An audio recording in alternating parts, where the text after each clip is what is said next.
ভাবতে অবাক লাগে।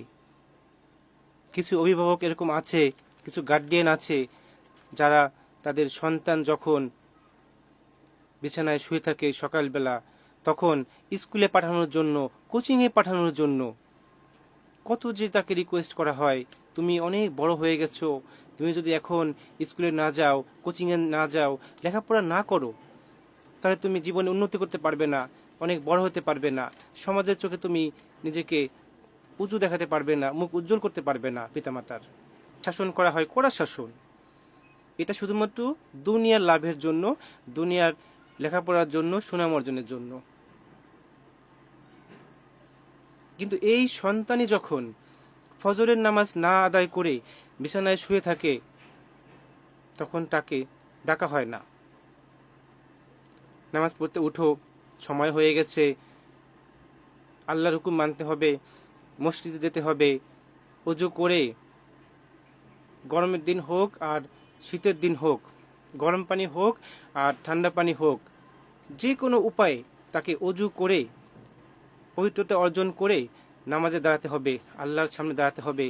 এটা তোমার সৃষ্টিকর্তার আদেশ, মহান আল্লাহ তাআলার শুকরিয়া আদায় করতে হবে। এটা ভেবে কয়জন গার্ডিয়ান এরকম আছে তাদের সন্তানকে ভোরে ফজরের নামাজ পড়ার জন্য ডেকে তুলে?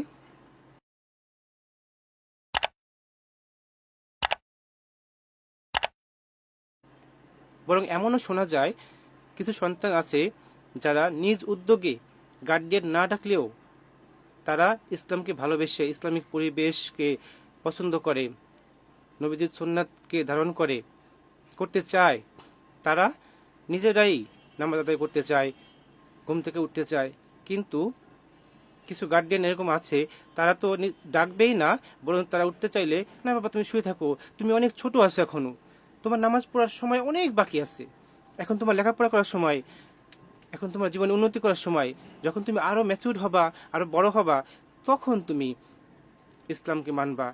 না না, এটা ঠিক নয়। এই ধারণা কি করে একজন মুসলিমের মাথায় আসতে পারে?